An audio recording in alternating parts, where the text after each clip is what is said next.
Hey guys, what's going on? It's your boy Bowser Jr. Fan 13, and as you know, today is my birthday! And for my birthday special, we are doing another top 10 video. It's been quite a long time since we've done these top 10s, so let's get down to it, shall we?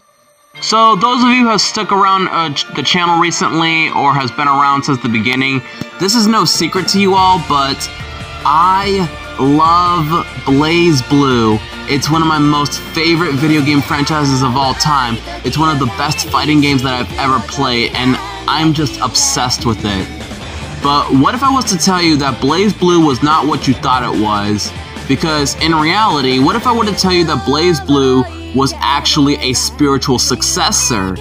Yeah, because there was another game that was just like it that was also created by Arc System Works, and it came way before BlazBlue, and I have to honestly give my thanks to this franchise, because if not for it, then BlazBlue wouldn't be a thing.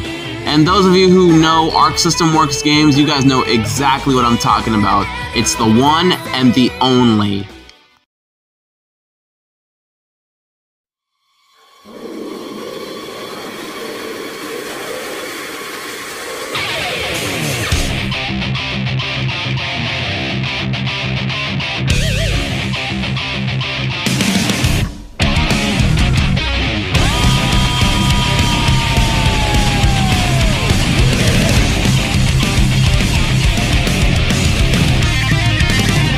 Guilty Gear.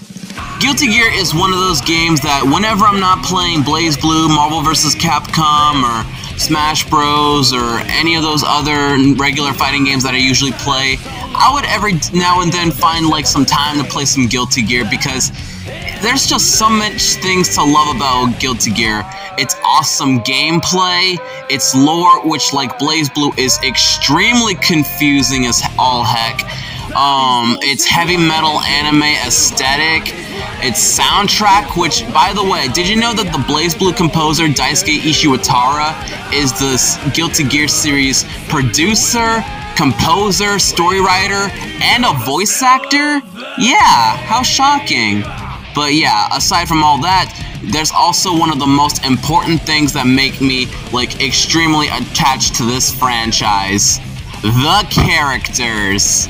Guilty Gear is no stranger to having a massive, iconic roster full of characters that are very well known. So, I thought for this top 10, let's do a video on my favorite Guilty Gear characters. Now, I'm just gonna be honest with you guys. I'm going to be ranking these characters mostly by their designs, their story, personality, and what I like about them. Their gameplay, well, I'm going to focus on gameplay a little less, mostly because I rarely play some of these characters, and if I'm going to be honest, my experience with the Guilty Gear story is a bit iffy, so if I get any details wrong or if I'm missing any important stuff, please let me know in the comments down below so I won't look like a complete idiot. But with that being said, heaven or hell, duel 1, let's rock! Okay, so now we're starting off with number 10's entry. It's a rather simple and basic choice, but it's also a bit weird. And when it comes to weird characters, you don't get any weirder than this one.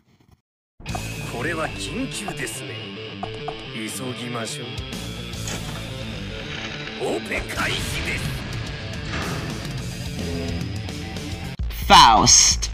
Okay, so Faust, who was originally Dr. Baldhead in the original Guilty Gear game, was a doctor who studied in medical research and all that stuff. But then one day when he was performing surgery on one of his patients, he ended up accidentally killing that patient, and because of this, his mind couldn't take the pressure and it was too much for him, to where he ended up becoming a psychopathic murderer and went on a rampage. But then only to realize that his patient didn't really die, and well, because he felt ashamed for his actions, he put a plastic bag on his head. No, it was a paper bag, and then he just continues his doctor skills and all that stuff, but in a very weird, cartoony way. Yeah, his story is just awfully strange. But speaking of strange, oh my god, that design of his is just top notch. Like, look at his height. This man literally has to like crouch and crawl to move around. He is like competing with Lady Dimitrescu and Ridley to a size competition. But of course, what truly shines about this character is his gameplay. I'm not a big Faust player, but what I can say about his gameplay is that I really love his animations because they're so wacky and so weird because that's the point of the character, and they just feel so... I don't know how to describe it, but I think out of all of his moves and his gameplay, his supers are where they truly shine. So in Guilty Gear Xrd, he has an insta-kill where he literally performs plastic surgery on your face. I bet all the degenerates would like something like that. Then in Guilty Gear Strive, he has a super where he rams a wheelchair through your foot, and dang, that's gotta hurt. But how the heck does that hurt Pkin? And then back to Xrd, he has this one super where he puts his hands together, points up his fingers, and then proceeds to shove them up your... Pause! Yes, I'm not joking. That's literally what he does in the game. You just witnessed the footage right here and right there. But like I said, when you want a weird character in your fighting game, you don't get any weirder than Faust.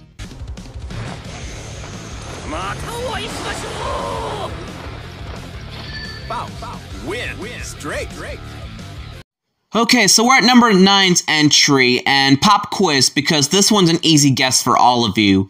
So when you make fighting games, you have a Shoto, a Rushdown, and a Zoner, 3 of the 4 most important archetypes for your fighting game characters. But what is the 4th most important one that you also need? If your answer is a grappler, then yes, you are absolutely correct. And Guilty Gear's one and only grappler is definitely on this list.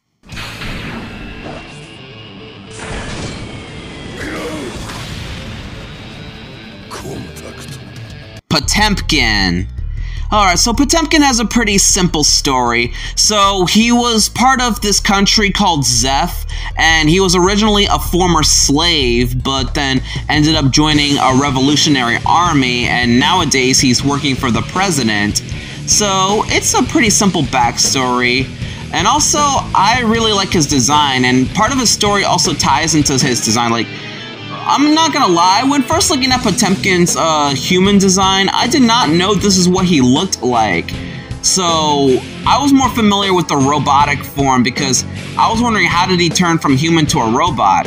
Well, apparently at the end of Guilty Gear XX Accent Core, apparently he was protecting the president from sort of giant blast that basically incinerated his body and killed him, but he was revived as a robot. So that kind of explains the design that I'm more familiar with. And I mean, for his gameplay, I'm gonna be honest, I'm not a big grappler fan. I don't play grapplers, nor do I play Potemkin, but all I can say is that he's a rather interesting grappler. I mean, I should know because I've fought Potemkin players before online, and man, they do not play. I mean, he's no Iron Tiger, but he's definitely got the influence for him. But anyways, his command grabs are pretty simple. He has some basic command grabs and attacks that just look pretty cool. My favorite one is the Potemkin Buster, where he literally does a backbreaker while jumping in the air, and it's crazy. Also, I just love hearing this man go Potemkin Buster every time he successfully pulls it off.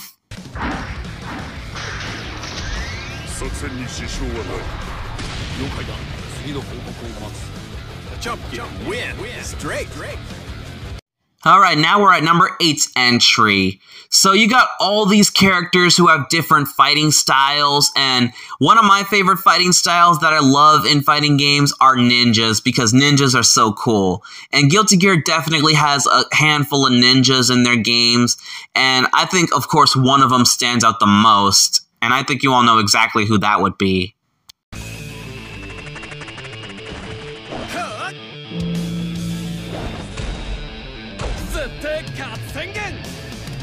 Chip Zaneth.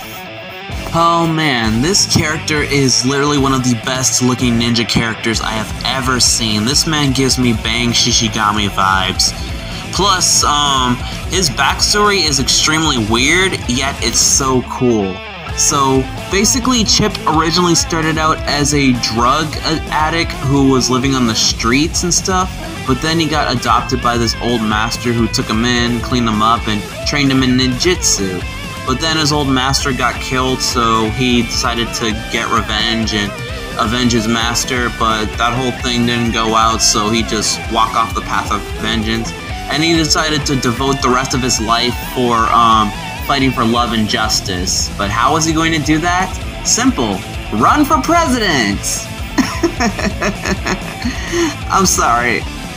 It's just the fact that this guy started out from a drug addict to a ninja to a guy who wants to run for president. I mean, he does eventually become a world leader in future games, but still, the whole thought of that story is just completely funny to me. Plus, he has really good gameplay. I mean, I'm not the best Chip player, but I will say he does play rather good. I mean, he is the rushdown character, so not much needs to be said about that, and basically all of his cool moves that he does, they're all really stylish, and they can put real pressure on the opponents. Plus, I love his insta-kills. The one where he creates a star in the 2D game is just awesome. But I also love the one in the 3D game where he's just chucking a bunch of ninja stars at you. That one's also really cool. But overall, Chip is just a very amazing character. I have nothing much to say about this guy, other than he's just cool.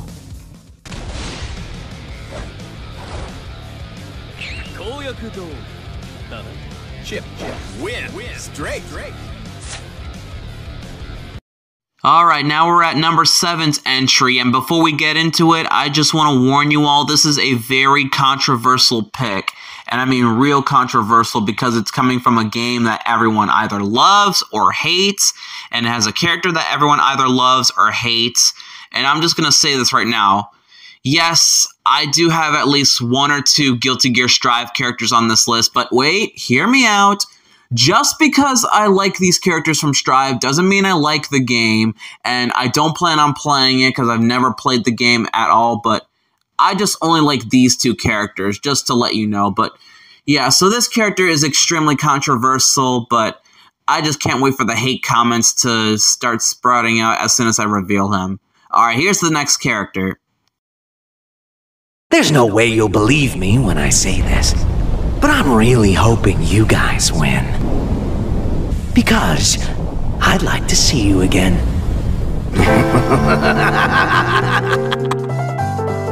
Happy Chaos. I told you this was going to be controversial. Okay, first off, I just want to say that this design of his is honestly really cool. I mean, yes, it's very goofy and weird. I mean, this dude looks like a hybrid of an angel and a devil. Not to mention he has these weird glasses and stuff. And he looks like a street gangster. I mean, what can I say? This is a design that I can vibe with. And I really love his backstory. So, basically, he apparently debuted in Exard, but we don't really see him. But then he made his proper debut in Strive, and apparently the reason why he's called Happy Chaos is because, well, somebody just said Happy Chaos, or somebody's called that. He's like, oh, I like that name. Let me take it for myself. Okay, so basically he's the main antagonist of Strive alongside Eno, and basically he originated from the backyard, and his whole premise is that this dude, basically he thinks that the whole concept of good and evil is just overrated, and yeah, he just basically just causes a bunch of mischief to basically remind humanity of their, well, humanity. And I don't know what to say about this whole thing. It's very weird and complicated, but I kind of like it. Plus, I love his personality. The dude is so calm and so charismatic, and yet sometimes he can be a bit menacing. Like, not like menacing like psychopathic crazy or just straight up like hardcore, but he just does it in such a calm way, and he speaks in so much metaphorical, speeches. Like, it's just so awesome to hear the guy. And like I said, I've never played Guilty Gear Strive, but one of the things that I love about his gameplay is how much people hate him and complain about him, and the stuff that they complain about Happy Chaos is just so funny. one of my favorite complaints is that for one of his attacks, he wields a gun. Yeah, and that's basically all I gotta say. Plus, he's got a Bugatti. Who doesn't want a Bugatti, am I right?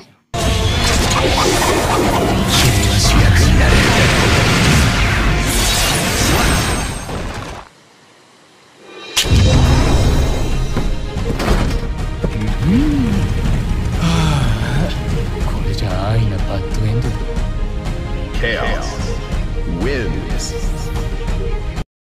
And now we arrive at number 6's entry. This one is going to go to a character that, in my opinion, well, has one of the best character design archetypes in fighting game history, and it's one of my personal favorites. What is it specifically? Well, you're about to find out.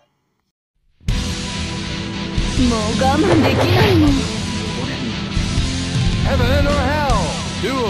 Let's rock. Testament. Like I said, this character has one of my most favorite character design archetypes in fighting game history. And if you could tell by the design, you know exactly what it is. Grim Reapers.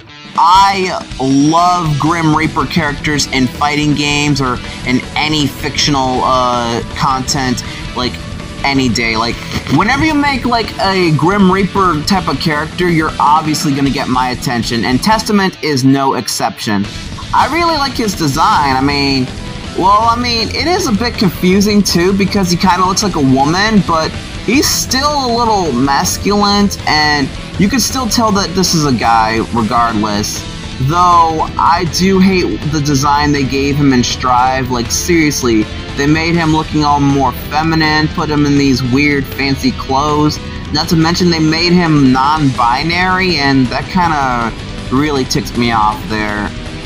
But his backstory is also pretty simple to know. I mean, Testament was basically a prototype gear that was adopted by Cliff, who was like a leader of the Holy Order Knights or something like that. And basically, he lived a very good life until Justice, the final boss of the first game, took control of him and had him like organize a tournament to invite all the characters in, just so that they could spill blood to like open up the gate to Justice awakening and stuff.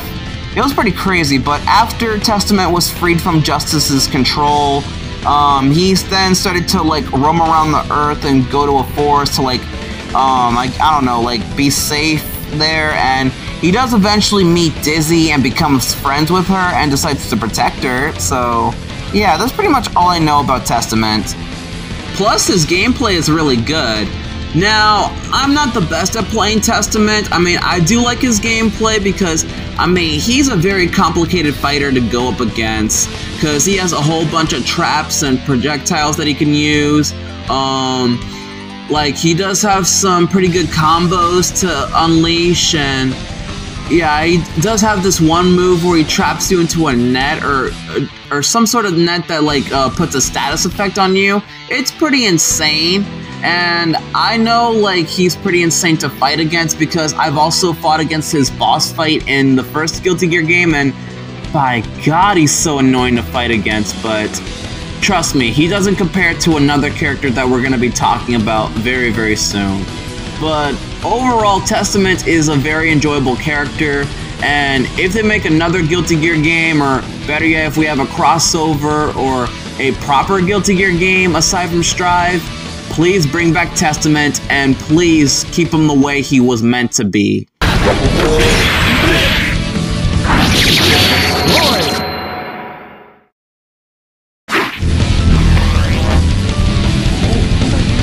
You win!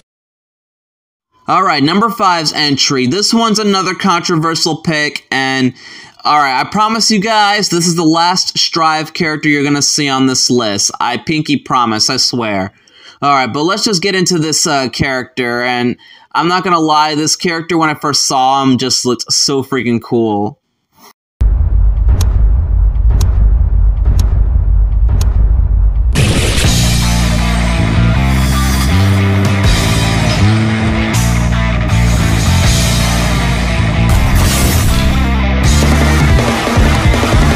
Nagor Ryuki. I mean, isn't it kind of obvious? Like, out of all the Strive characters, you have to admit, Nagor Ryuki is hands down the best. So, why exactly Nagor Ryuki? Well, first of all, he is a Knightless. Okay, so those of you who don't play Guilty Gear, Knightless are basically characters that are like vampires of the world. Like, we have vampires like Slayer. Nagor Ryuki is also a Knightless. But he's also a samurai, too. I mean, come on. A samurai vampire. Who doesn't want something like that? Plus, he's a noble, skilled warrior who cares about honor and loves to fight.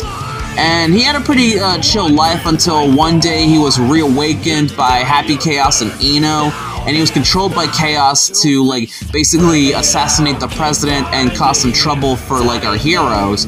But then, during his final fight with Soul, he was willing to, like, let himself get defeated to be freed from Happy Chaos's control, and then he helps the gang out, try to defeat Ino in her god form, and after that, I don't really know what else happened to Happy Chaos, but he's got a pretty interesting backstory, especially in some of the arcade modes, but I won't get into too many details with that. Plus, again, I haven't played Strive, but his gameplay does look interesting because, I mean, one of the coolest things about it is, like, well, I mean, this man basically has, like, this one mode or mechanic where he turns his sword red, and he basically drains your life. Basically, think of it as he's, like, basically sucking up your blood while using his sword. Like, like, listen, most vampires would suck people's blood through their teeth, and you got Dio who could suck people's blood with his fingers, but Nagor Ryuki can suck your blood through his sword. I mean, that is pretty insane. Plus, I really love his design. It's giving me Afro Samurai and Hakumen vibes. I'm sorry I had to do this to you, Strive haters, but it is the truth.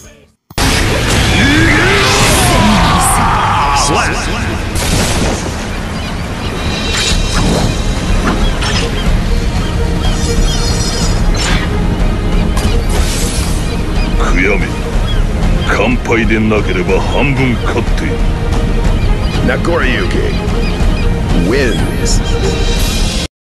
Okay, so getting back to the proper characters, we have number 4's entry, and if I'm going to be honest, this character is probably my most favorite female character in all of Guilty Gear history.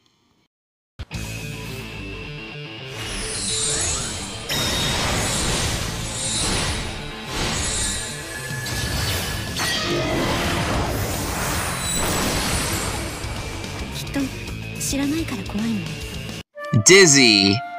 Okay, so first off, I just want to say Dizzy is a very cute and beautiful looking character. Like, seriously, look at her design. Alright, so getting into her story, Dizzy is a gear that was born from Justice, and she's apparently the kind of daughter of Soul Bad Guy. It's complicated, but alright, so unlike many gears who are claimed to be evil or monstrous, Dizzy is more of a pacifist because she doesn't like fighting. But she does have this power of hers, which I'm assuming is probably her literal angel and devil on her shoulders that causes her to fight and is uncontrollable. It does get a bit out of hand for her. But then she met Kai Kisuke, who she eventually marries, and then she starts to, like, help him out on his journey with Soul Bad Guy to defeat evil, or help out the best way she can. And that's basically all I can say about Dizzy's story, and it's kind of nice that we have a character who's a pacifist and who's just kind and sweet. And for her gameplay, well, I'm not gonna lie, I suck at playing Dizzy. I tried her the first time, and yeah, I'm not too good with her, but I have seen Dizzy players online, and yeah, she can be a literal threat. So basically, she can, like, summon these ice crystals that shoot lasers, and that's pretty neat. She also summons bubbles and stuff. It's nothing too special, but it's a rather basic moveset for a character like her. Plus, I really love her insta-kill from Exard, where her devil literally starts to charge up a death beam that'll kill the opponent, but then she pushes him away to, like, have the blast miss the opponent, go straight by them, and then explode in the background with the opponent, like, looking at the explosion. and as they're looking at Dizzy, instead of going destroyed, it just goes surrendered as if they give up. Plus, I just love the reactions of all these characters. They're just so hilarious. They could be easily summarized as, "Holy shit, my daughter is insane. Oh, honey, I didn't know you were into that stuff. Mom, what's going on? What the f was that? Stop it, you're scaring me." Okay, chill. I don't want to fight anymore. It's mediocre at best. I don't want to marry you anymore. Jesus, you're a drama queen. Oh, I am so getting horny off of this. I do not care. Oh my, is this what I'm usually like? Yeah, best personality, best insta-kill, best design, best female character.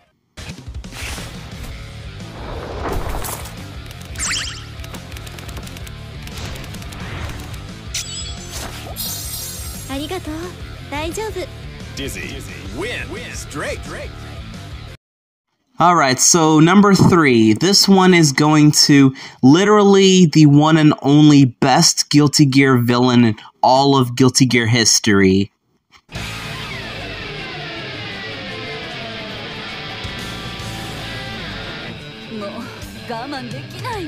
Ino.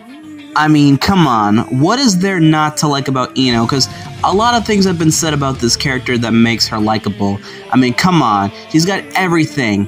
The witch attire, the rock and roll motif, a foul mouth that can make a sailor blush. Be my bottom, bitch! She has it all. Plus, she has a really interesting backstory. So Ino is one of that man's servants, and basically her story is summarized as she came from like a future that is all bleak, gray, and all miserable, and humanity is extinct. So she goes back in time and teams up with that man and starts doing some evil stuff for him to make sure that future doesn't happen. But let's not get it twisted, because Ino's not doing this for a noble cause. No, she's not doing this to restore humanity or to save a friend of hers or some other complicated timeline stuff like that. No, Ino is doing all of this simply is because she just doesn't want to be bored. Yeah, she's those type of women, those kind of women that just really seek excitement and wants some fun stuff going on in her life. And her personality also like basically reflects around that, as she's also a bit cruel and mischievous. She can be a bit hot-headed at times when she doesn't get what she wants, and plus she takes extreme pleasure off of people's suffering, just making her the absolute malicious monster she is. And I really like her gameplay too. She's just a typical zoner, but she is really fun to play as. I've played as her. She's just a rather basic character. Plus, I really like her insta-kill. Well, specifically, I like her insta-kill from Accent Core, because when you perform the insta-kill, I mean, I'm not gonna lie, out of all the insta-kills in Guilty Gear XX Accent Core, I feel like Ino's is like a actual proper insta-kill that you would see in the 3D games. So, yeah. Oh, and just one more thing I want to bring up about this character, and I do apologize to the Ino fans because, listen, I by no means share any hatred towards this character, and I have nothing against her. She's an amazing character. I mean, why else would I put her on the number 3 spot on the list? But Fuck Ino and Guilty Gear XX Action Core Plus R! Seriously, that bitch can rot in hell! Seriously, I mean, I swear to God, she's so hard to counter, she's always so cheap, she's constantly reading your moves and shit, and she knows that move where she constantly spams those stupid-ass balls that do chip damage, and will f*** you up if you don't block. Oh my God, I hate this bitch! Ah! sorry? Just got a little carried away there. But yeah, Ino is just cool villain.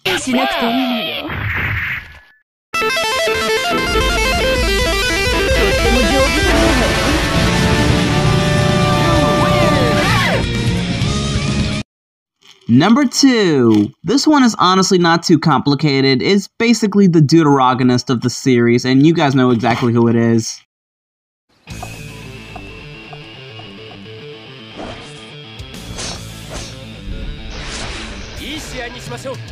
Kai Keist. Yeah, so anyways, to summarize Kai, I mean, I really like his design. I mean, it's just a basic design that he has, and he just looks really cool. Anyways, as for a story, I also really like it. So Kai basically grew up as a man who is like religious, and he believes in justice and wants what's right for humanity.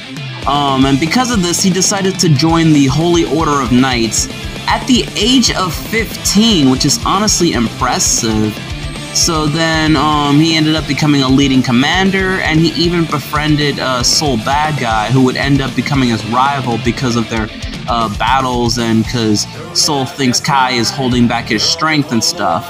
But then after Soul steals a weapon that was valuable to the Holy Orders, and considering the fact that he found out that he was a gear, Kai, well, didn't share too much of a hatred for Soul, but just didn't respect him that much at the time. And let's face it, Kai actually hates gears because he believes that they're all nothing but evil, malicious monsters that deserve to be destroyed. Well, that was the case until he met Dizzy one day and realized that she's not the type of gear to actually harm anyone. So Kai went out of his way to go against the people that he worked with, and along with protecting her from Soul and convincing him that Dizzy's not a bad person, in order to reach out for her. In fact, he even started to reach out to other gears as well. Then eventually the two of them got married, they had a kid named Sin. Kai would eventually become a king, but then eventually give up his king status to be with his family, so yeah, not much needs to be said about that. Kai is just a really fun deuteragonist. Plus, I really like his gameplay. He plays really simple. I mean, he's just your average everyday Shoto. The lightning attacks are pretty cool. I mean, what else can I say about Kai that hasn't already been said? He's just a rather basic character, and basic characters are pretty fine with me. Oh yeah, he also has a bit of a dragon install in Guilty Gear Strive, but it sucks, so whatever. But yeah, overall, Kai is just a really fun character, and I basically would give him a shot any day if I play online, so yeah.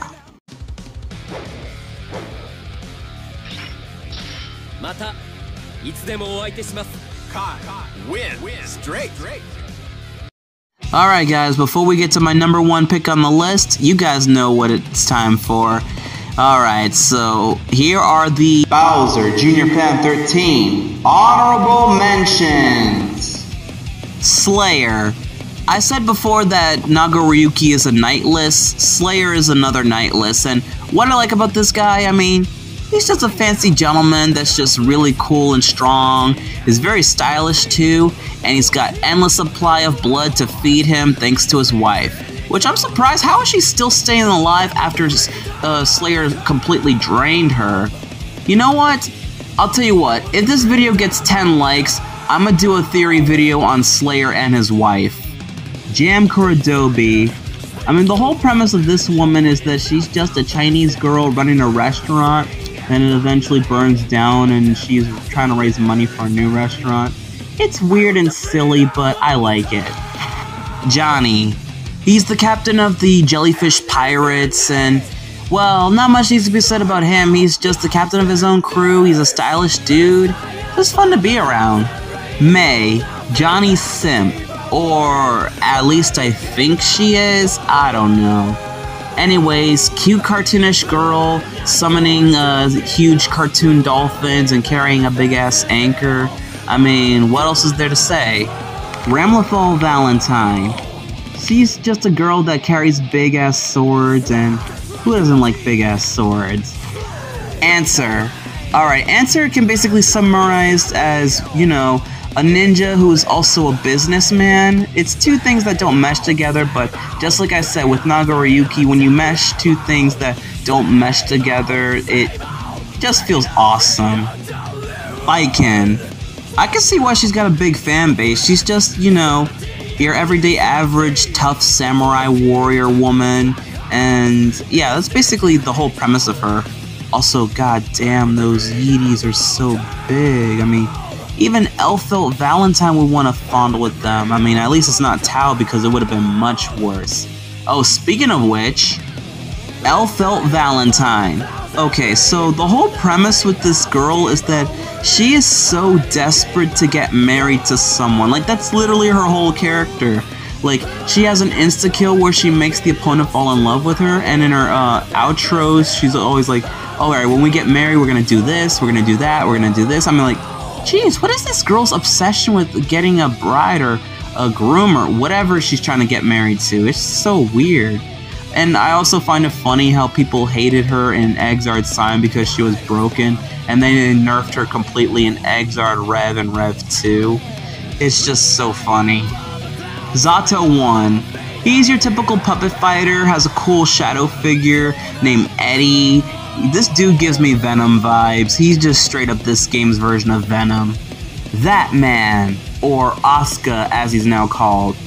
I really like this dude because at the beginning of Guilty Gear all the way up to Exard Rev 2, this man was so mysterious. Like, he felt like a big presence and a big threat to Soul Bad Guy. It just makes you wonder how big they're gonna treat him in the whole series. Then Strive roll around and they didn't do much with him, like, at all, but they did make him playable finally, and I'm not feeling it. Raven. Okay, I don't know what to say about this character because I haven't played Exard Rev 2 and I don't know how people feel about him. But all I want to say about Raven is that I like his design, and that's basically it. Okay, last character on the honorable mentions. I was a bit hesitant to put this character on the list, but the more I think about it, I'm like, yeah, it's actually pretty cool. That character being Koom Hae-yoon. Alright, so Koom Hae-yoon is basically summarized as a girl riding a giant man that's a mech suit, and it's this serious warrior that's super strong. Like, I don't know why, but it just feels so cool. And I also love the insta-kill where it's just the Robo-Man dude just talking and monologuing about stuff. Then he crouches down and flicks you away with his finger, which instantly knocks you out. It's just incredibly funny. Okay, we finally made it to the end of the video, and now it's time for my #1 final pick of the list. I mean, come on, if you guys been around and you guys watch me play Guilty Gear, or those of you who play Guilty Gear with me online, you guys know I love this character to death, and if you know my status with fighting game characters, you guys know I would love these type of characters. But let's just get to my #1 pick. #1. 意味お兄ちゃんが残してくれた意味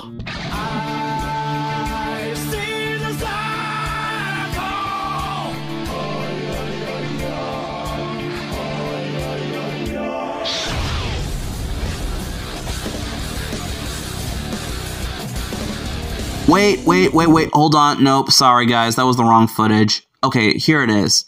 #1. Is it my turn? Leave it to me! I can go. Wait, nope, sorry. Come on, where is it? No. Aha! Okay. Alright, I found the footage, and I'm ready to show the final character, for real this time. Alright. #1.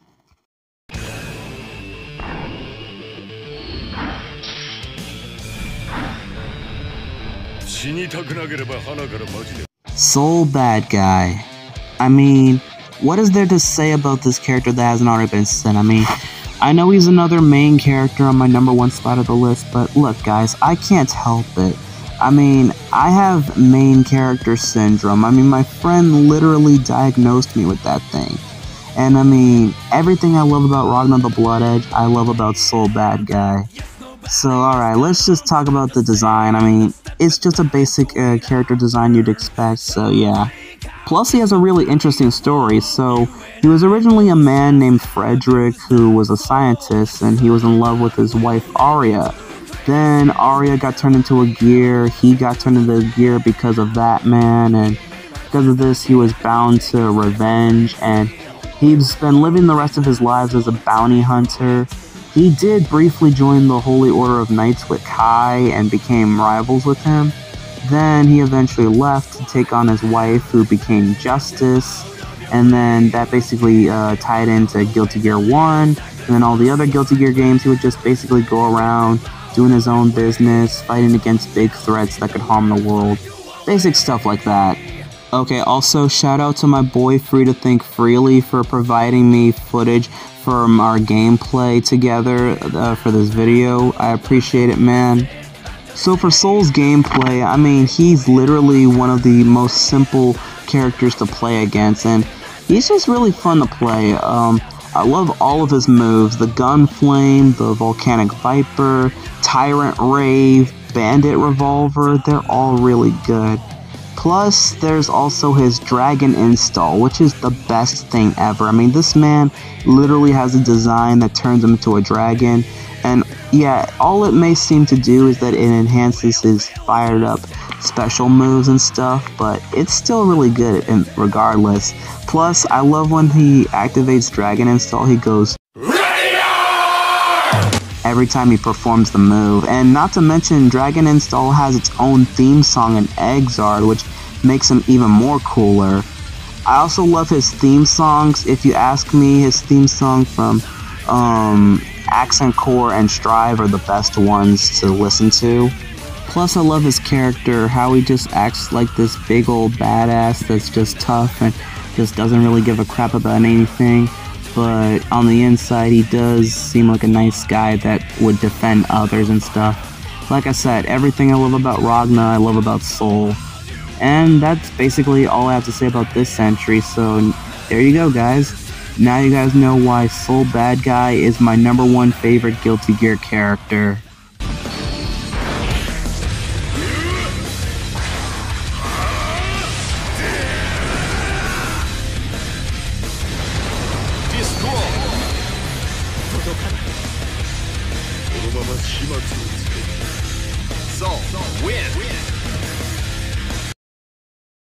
And that's all we have for today, ladies and gentlemen. So what did you guys think? Did you agree? Did you disagree? And let me know in the comments down below who is your favorite Guilty Gear character. And I'll see you guys in the next video. Peace out, everyone.